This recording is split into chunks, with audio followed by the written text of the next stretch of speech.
Hello guys, आज हम civics का शीत युद्ध का टॉपिक पढ़ेंगे।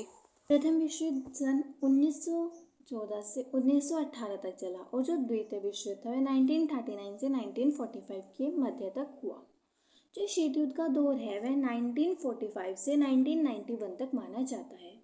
द्वितीय विश्व युद्ध की समाप्ति के साथ ही जो शीत युद्ध है उसका दौर प्रारंभ हो गया था। जो द्वितीय विश्व युद्ध था उसमें यूरोप ही नहीं बल्कि दक्षिण पूर्व एशिया, चीन, बर्मा, भारत के जो पूर्वोत्तर भाग थे वो भी शामिल थे। द्वितीय विश्व युद्ध के बाद बहुत सारे ऐसे देश थे जो उपनिवेशवाद के बंधन से मुक्त हुए थे। भारत, घाना, इंडोनेशिया, जिम्बाब्वे, श्रीलंका ऐसे देश हैं जो उपनिवेशवाद के बंधन से मुक्त हो गए। जैसे जो भारत था वह ब्रिटिश से मुक्त हुआ था।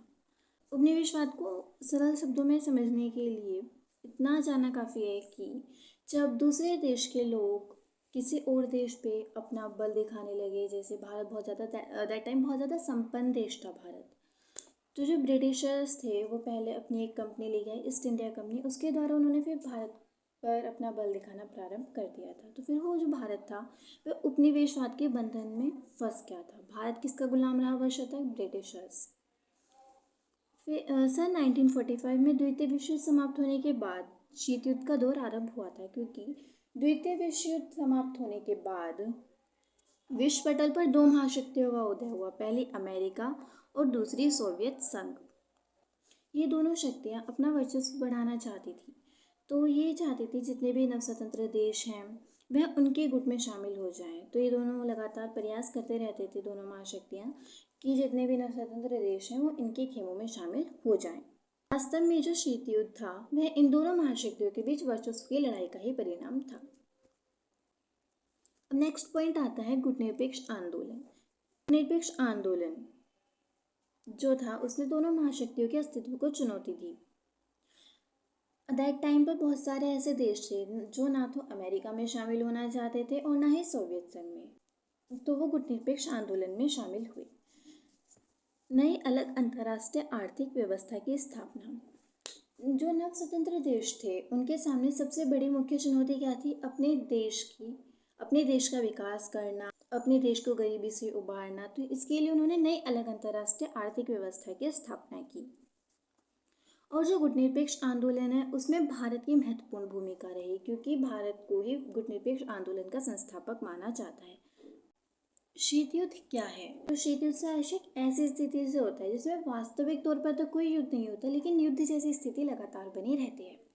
दूसरे शब्दों में शीत युद्ध को एक विचारधारा का युद्ध कहा जाता है।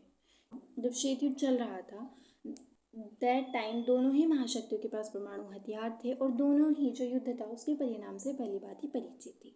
तो जो दोनों देश थे वो दोनों ही देश युद्ध नहीं चाहते थे, बट एक दूसरे को नीचा दिखाने की हमेशा कोशिश करते रहते थे। शीत युद्ध के समय में अमेरिका को पहली दुनिया के नाम से जाना जाता था और जो सोवियत संघ था उसे दूसरी दुनिया के नाम से जाना जाता था। फिर आता है शीत युद्ध की कौन कौन सी विशेषताएं थी। पहला, शीत युद्ध में दो शक्तिशाली राष्ट्र सम्मिलित थे, पहला अमेरिका और दूसरा सोवियत संघ, और दोनों के पास ही परमाणु हथियार थे और दोनों ही देशों ने सैनिक गठबंधन भी किए हुए थे। शीत युद्ध के दौरान दोनों राष्ट्रों और उनके सहयोगी से आशा की जाती थी कि दोनों तर्कपूर्ण और उत्तरदायित्व भरा व्यवहार करेंगे। फोर्थ आता है कि शीत युद्ध काल में बहुत सारे सैन्य गुटों का भी निर्माण किया गया था, जैसे नाटो, सीएटो। नाटो का निर्माण अमेरिका द्वारा किया गया था और इसकी स्थापना 1949 में हुई थी। और जैसे वार्सा पैक्ट है ये 1955 में, इसे सोवियत संघ द्वारा बनाया गया था। फिर आता है शीत युद्ध के क्या क्या कारण थे। सबसे पहला आता है विरोधी विचारधारा। जो अमेरिका था वह पूंजीवादी विचारधारा था और दूसरा जो था साम्यवादी विचारधारा से ओतप्रोत था। विश्व में दोनों ही अपना जो प्रभुत्व था वह अधिकाधिक क्षेत्रों पर स्थापित करना चाहते थे। जो अमेरिका था वह चाहता था कि सारे में पूंजीवादी व्यवस्था लागू हो और जो सोवियत संघ था वह चाहता था सारे में साम्यवादी विचारधारा हो। जर्मनी का घटनाक्रम। द्वितीय विश्व युद्ध के बाद जो जर्मनी था वह दो भागों में बट गया था। जो पूर्वी जर्मनी था उस पर तो साम्यवादी शक्तियों ने सत्ता संभाली और जो पश्चिमी जर्मनी था उस हिस्से में अमेरिका, ग्रेट ब्रिटेन और फ्रांस की जो साम्यवादी विरोधी शक्ति थी उन्होंने सत्ता संभाली। फिर नेक्स्ट आता है परस्पर संदेह एवं भय। का कारण क्या था? परस्पर संदेह, अविश्वास तथा जो डर की खाई है उसका व्याप्त होना था। जो पाश्चात्य देश थे वे किससे प्रभावित हो गए थे? बोल्शेविक क्रांति से, जिसने आपस में अविश्वास और जो भय की खाई थी उसे और अधिक चौड़ा कर दिया था। नेक्स्ट पॉइंट आता है सोवियत संघ द्वारा पाश्चात्य देशों के विरुद्ध प्रचार। नॉर्मली पता ही है हमें, जो शीत युद्ध था उस दौर में वास्तविक तौर पर तो कोई युद्ध नहीं हुआ था, लेकिन दोनों देश एक दूसरे को नीचा दिखाने की हमेशा कोशिश करते रहते थे। तो जो सोवियत संघ था उसने पाश्चात्य देशों के विरुद्ध प्रचार अभियान चलाया। सोवियत संघ जो था उसने पाश्चात्य देशों के खिलाफ विरुद्ध प्रचार किया। पाश्चात्य देश अमेरिका वगैरह, और जो अमेरिका था उसने भी सोवियत संघ विरोधी प्रचार अभियान चला रखे थे। उनके पीछे सिर्फ उनका यही उद्देश्य होता था कि जो अधिक से अधिक राज्य हैं वह सोवियत संघ के विरुद्ध इकट्ठे हो जाएं और जो सोवियत संघ है वह अलग थलग पड़कर अकेला हो जाए। संयुक्त राष्ट्र की कमजोर स्थिति। जब प्रथम विश्व युद्ध हुआ और द्वितीय विश्व युद्ध हुआ, दैट टाइम पर संयुक्त राष्ट्र संघ की बहुत ज़्यादा कमज़ोर स्थिति थी। वह ना तो दोनों महाशक्तियों के बीच में कुछ बोल सकता था और ना ही युद्ध को रोकने में कुछ कर सकता था। तो ये भी एक महत्वपूर्ण कारण था जिसके कारण शीत युद्ध हुआ। शांति समझौते पर परस्पर मतभेद। द्वितीय विश्व युद्ध के बाद जो सोवियत संघ और पाश्चात्य देश थे उनके बीच बहुत सारी ऐसी बातें थी जिन पर एकमत नहीं होता था। जैसे इटली और यूगोस्लाविया की सीमा संबंधी मामलों में दोनों देशों की क्या थी? भिन्न भिन्न राय थी। इसी प्रकार जो सोवियत संघ था वह लीबिया को अपने संरक्षण में लेना चाहता था और इटली से युद्ध में हुई जो क्षतिपूर्ति है उसका आकांक्षी भी था। लेकिन ये सभी बातें जो थी वे पाश्चात्य देशों को नापसंद थी। इस प्रकार निरंतर बढ़ते मतभेदों से शीत युद्ध का मार्ग खुलता गया। इसका एक कारण ये भी था कि बहुत सारी मुद्दे होते हैं जिन पर सभी देशों का एक मत नहीं होती है, एक जैसी राय नहीं होती। नेक्स्ट पॉइंट आता है अणुबम का रहस्य सोवियत संघ से छिपाना। शीत युद्ध के उदय का एक महत्वपूर्ण कारण ये भी था कि जो अमेरिका, ग्रेट ब्रिटेन थे उन्होंने अणुबम का आविष्कार कर लिया था, लेकिन उन्होंने ये बात सोवियत संघ को नहीं बताई और उसे छुपा कर रखी। इससे जो सोवियत संघ था उसे बहुत ज़्यादा ठेस पहुंची। तो इन दोनों महाशक्तियों के बीच में इससे दरार उत्पन्न हो गई। 10 पॉइंट है संयुक्त राष्ट्र संघ द्वारा वीटो का प्रयोग। पाश्चात्य देश जो थे उन्होंने संयुक्त राष्ट्र संघ में अपना वर्चस्व स्थापित करने के उद्देश्य से अपनी जो संख्यात्मक शक्ति था उसका प्रदर्शन किया, लेकिन जो सोवियत संघ था उसने भी पश्चिमी गुटों की एक न चलने दी और उनके खिलाफ अनेक बार वीटो शक्ति का प्रयोग किया। इससे जो संयुक्त राज्य अमेरिका सहित अन्य पाश्चात्य देश जो थे इससे जो संयुक्त राज्य अमेरिका सहित अन्य पाश्चात्य देश थे उन्होंने भी सोवियत संघ विरोधी कार्यों को क्रियान्वित किए जाने की एक मुहिम से छेड़ दी। फिर आता है शीत युद्ध के परिणाम। शीत युद्ध के परिणाम मतलब जो विश्व है उसकी राजनीति को सबसे अधिक जिस शीत युद्ध ने प्रभावित किया उतना किसी और चीज़ ने नहीं किया। सबसे पहला आता है विश्व राजनीति का द्विध्रुवीकरण। शीत युद्ध के कारण जो विश्व की राजनीति का विभाजन दो शक्ति गुटों में हो गया। पहली सोवियत संघ, दूसरी अमेरिका। उसे द्विध्रुवीकरण का नाम दिया गया। अब विश्व के दो शक्ति राष्ट्र जो थे वे पृथक पृथक दो गुटों में विभक्त हो गए। उसी के अनुरूप विश्व के अन्य राष्ट्रों का नेतृत्व करने लगे। पहली दुनिया किसे कहा जाता था? अमेरिका, और दूसरी दुनिया के नाम से सोवियत संघ। अब जो पूरा विश्व था वह दो गुटों में विभक्त हो गया और उसी के अनुरूप विश्व के अन्य राष्ट्रों का नेतृत्व करने लगे। नेक्स्ट पॉइंट आणविक युद्ध की आशंका। अमेरिका ने जो जापान है उसमें 1945 में परमाणु बम गिराया था जिसके कारण बहुत ज़्यादा हानि हुई थी। इसी के कारण शीत युद्ध के दौरान जो विश्व के राष्ट्र थे उन्होंने यह भी सोचना आरंभ कर दिया कि जो अब अगला युद्ध होगा वह आणविक युद्ध होगा, मतलब परमाणु से युक्त युद्ध होगा। और उस युद्ध की भयंकरता के सामने मतलब वह उस युद्ध के द्वारा इतनी हानि होगी कि उसके सामने किसी भी राष्ट्र की जो राजनीति है उसका कोई प्रभाव नहीं होगा। शस्त्रीकरण की होड़ में वृद्धि। शीत युद्ध के परिणाम यह भी हुआ एक कि शस्त्रीकरण की होड़ में वृद्धि। शीत युद्ध के कारण शस्त्रों का निर्माण किया जाने लगा। शीत युद्ध ने शस्त्रीकरण की होड़ को बढ़ावा दिया। शस्त्रीकरण के कारण विश्व शांति जैसी जो योजनाएं थीं वो विफलता के गर्त में समा गई। शस्त्रीकरण की होड़ में वृद्धि। शीत युद्ध के कारण शस्त्रीकरण की होड़ को बढ़ावा मिला। मतलब जब शीत युद्ध हुआ दैट टाइम पर अलग अलग औजार बनाए गए, नए नए शस्त्रों का निर्माण किया गया। इसके कारण विश्व शांति जैसे जो योजनाएं थी वे विफलता की गर्त में समा गई। फोर्थ पॉइंट, आतंक तथा अविश्वास की सीमा की वृद्धि। शीत युद्ध के कारण क्या हुआ था, बहुत सारे राष्ट्र जो थे वे आशंका और अविश्वास की स्थिति में आ गए थे। सोवियत संघ और जो अमेरिका है उनके बीच में संबंध अच्छे नहीं थे दैट टाइम पर, तो इसलिए जो अंतर्राष्ट्रीय संबंध थे वह तनाव की स्थिति में आ गए थे और उनके बीच कोई विश्वास भी नहीं रह गया था और भी ज़्यादा विश्वास की कमी हो गई थी। सभी राष्ट्र विचार करने लगे कि अगर थोड़ी सी भी चिंगारी लग गई तो वह बहुत बड़े तीसरे महायुद्ध की आग को भड़का सकती है। सभी राष्ट्रों की जो विदेश नीति वह ठहर सी गई, अर्थात शीत युद्ध के कारण युद्ध का वातावरण बना रहा, लेकिन युद्ध हुआ नहीं क्योंकि दोनों ही देश जानते थे कि अगर युद्ध हुआ तो इसका परिणाम अच्छा नहीं होगा।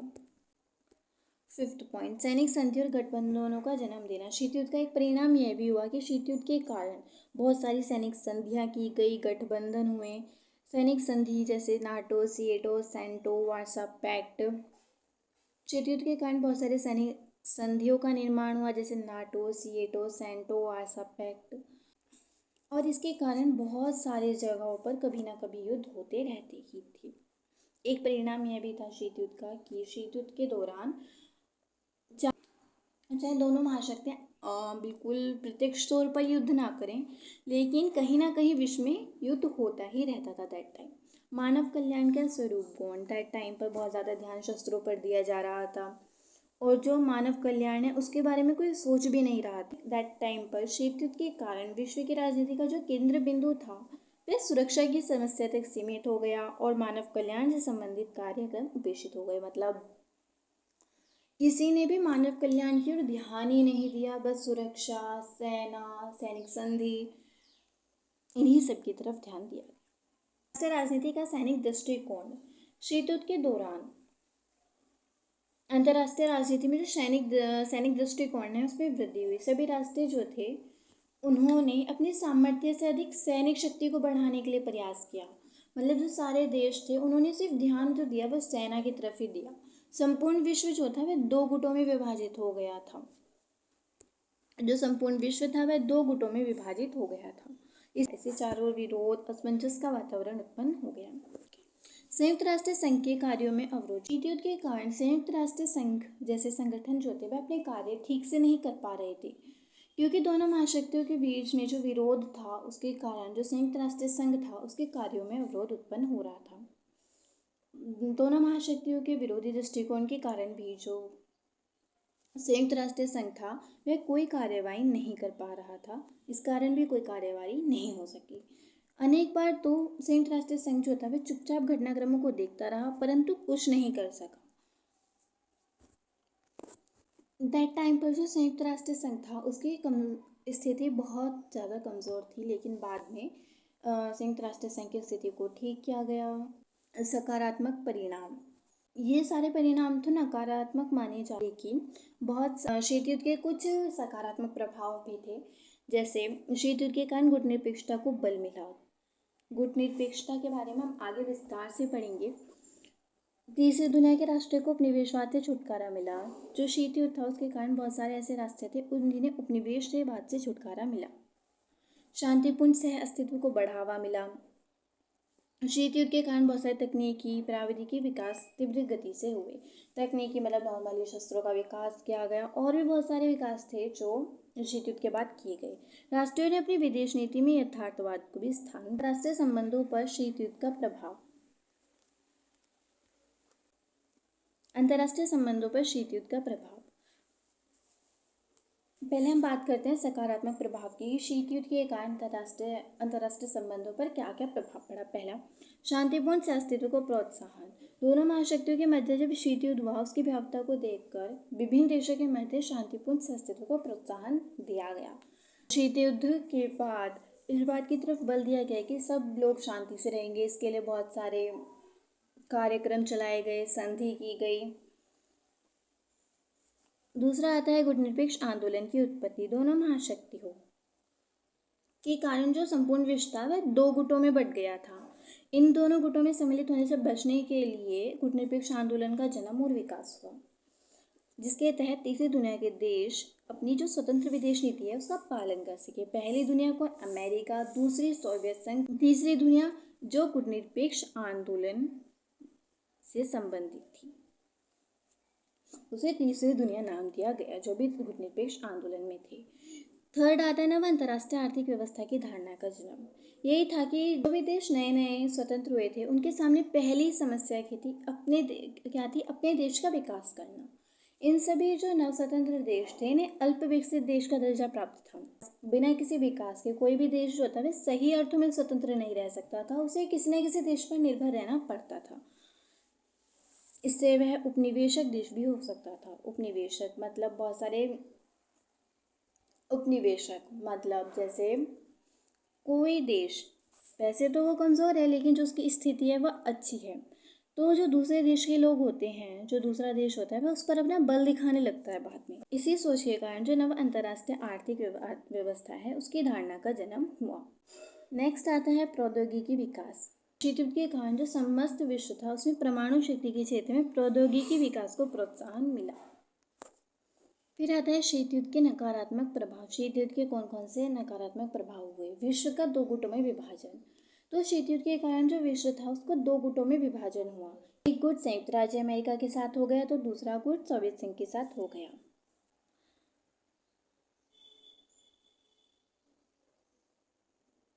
जो भी देश इन गुटों में सम्मिलित थे उन देशों को जो स्वतंत्र विदेश नीति थी अपनी उसके साथ समझौता करना पड़ा,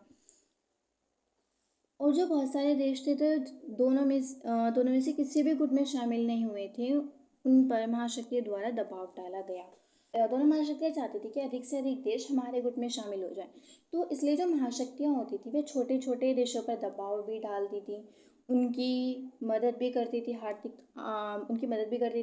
तौर पे, ताकि वो उनके फेवर में हो जाए। फिर आता है सैनिक गठबंधनों की उत्पत्ति।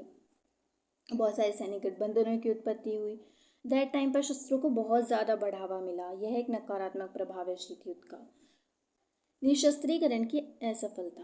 शीत युद्ध के निरंतर तनाव भरे वातावरण से मुक्ति पाने हेतु बहुत सारे देश ऐसे थे जिन्होंने निशस्त्रीकरण के प्रयास किए लेकिन इन्हें सफलता हाथ नहीं लगी। ये भी एक नकारात्मक प्रभाव था शीत युद्ध का, जिसने शस्त्रों को बहुत अधिक बढ़ावा दिया क्योंकि दोनों अस्त्रों की प्रतियोगिता।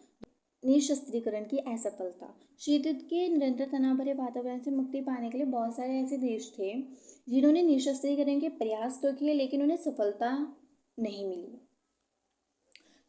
जो संयुक्त राज्य अमेरिका और सोवियत संघ दोनों के बीच में अस्त्रों की होड़ लगी हुई थी, इसलिए दोनों ही और भी ज़्यादा अस्त्रों का निर्माण कर रहे थे। शीत युद्ध के कारण ऐसे वातावरण का जन्म हुआ जिसके अंदर सिर्फ भय और संदेह ही था। दोनों में से कोई भी एक दूसरे पर विश्वास करने को तैयार नहीं था। परमाणु युद्ध का भय उत्पन्न हुआ। जब संयुक्त राज्य अमेरिका ने जापान पर परमाणु बमों का प्रयोग किया तो उसके बाद जो सोवियत संघ था उसने भी परमाणु अस्त्रों का विकास किया। इससे ये तो हुआ कि दोनों महाशक्तियों के बीच में जो शक्ति संतुलन था वह स्थापित हुआ, क्योंकि अब सोवियत संघ के पास भी परमाणु हथियार है और अमेरिका के पास भी, लेकिन उनके बीच जो सैन्य स्पर्धा थी वह और भी अधिक बढ़ने लगी। क्यूबा मिसाइल संकट का समय हुआ। दैट टाइम सब पूरे विश्व को लगने लगा कि अब तो परमाणु युद्ध होकर रहेगा, लेकिन यह संकट टल गया क्योंकि जो दोनों ही देश थे उन्हें पता था अगर युद्ध हुआ तो बहुत ही ज़्यादा हानि होगी और दोनों में से कोई भी देश विजयी होकर नहीं निकल पाएगा। दोनों की स्थिति जो हो जाएगी वह समान हो जाएगी। वीडियो पूरी देखने के लिए आपका धन्यवाद।